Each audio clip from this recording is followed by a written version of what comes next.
Margaret Brennan is the newly named moderator of Face the Nation, and she joins us live from Washington, D.C. First of all, congratulations, Margaret. We're looking forward to your debut on Sunday. Oh, thank you very much. I really appreciate it. I'm very excited to get to work on this show. Well, events here in South Florida, as you know, continuing to resonate all over, especially in Washington, the debate over combating gun violence. We watched that emotional listening session, as the White House called it the other day. How have these kids from Parkland, from right here, changed the conversation at the White House and in Congress? I have to tell you, your state is changing the conversation, particularly your young people, because it got the attention of the President of the United States, who's decided to hold this 2-week listening session to basically say, I hear you. We at least need to talk about doing something, even if we don't get to the point where congressional leaders act, even though President Trump said today he does believe they will do something. You're seeing it within your state with your governor, Rick Scott, today talk about raising that age limit to 21 years old to purchase weaponry. We're looking into this. Are we going to see the fastest movement at the state and local level?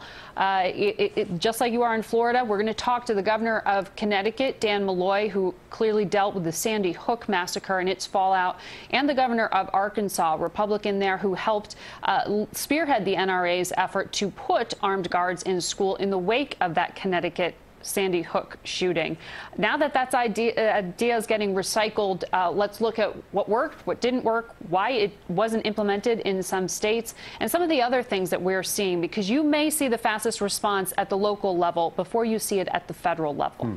Well, speaking of the federal level, we've heard the president talking about funding mental health, arming teachers, the most controversial of the proposals, and raising the age of someone who can buy a gun to 21, from 18 to 21. What are the chances of any of these ideas actually being turned into law?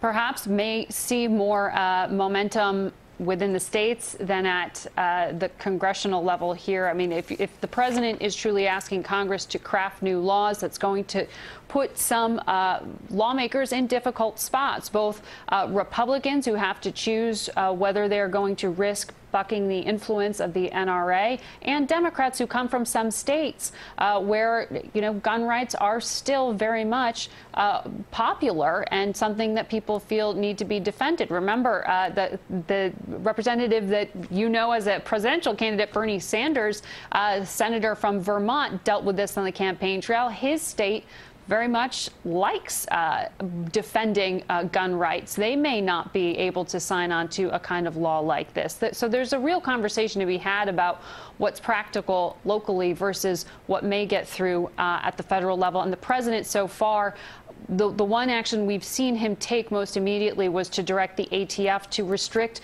those bump stocks, which you saw was the device used back in October in the Las Vegas massacre to increase the rate of fire. So you're seeing some executive directive there. Is he going to go down that path, or will he truly get Congress to craft a law? Margaret, we'll see. Real quickly, finally, the president's idea of arming teachers now in the context of what we know about that armed security guard who was in the school, right at the school at the time of the shooting. Does that undercut the president and the NRA's position that a good guy with a gun can stop a bad guy with a gun? A good guy had a gun.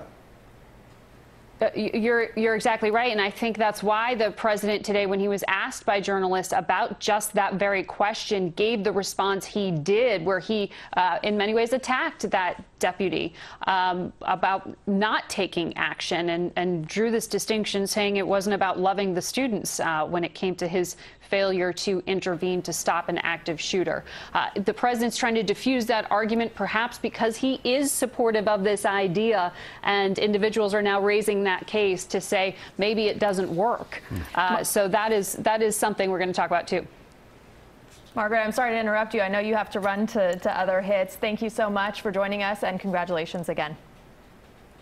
Thank you. And you can watch Margaret's debut on Face the Nation this Sunday morning at 10:30. And then stick around for Facing South Florida with Jim DeFede. Jim takes a closer look at the police response to the deadly shooting.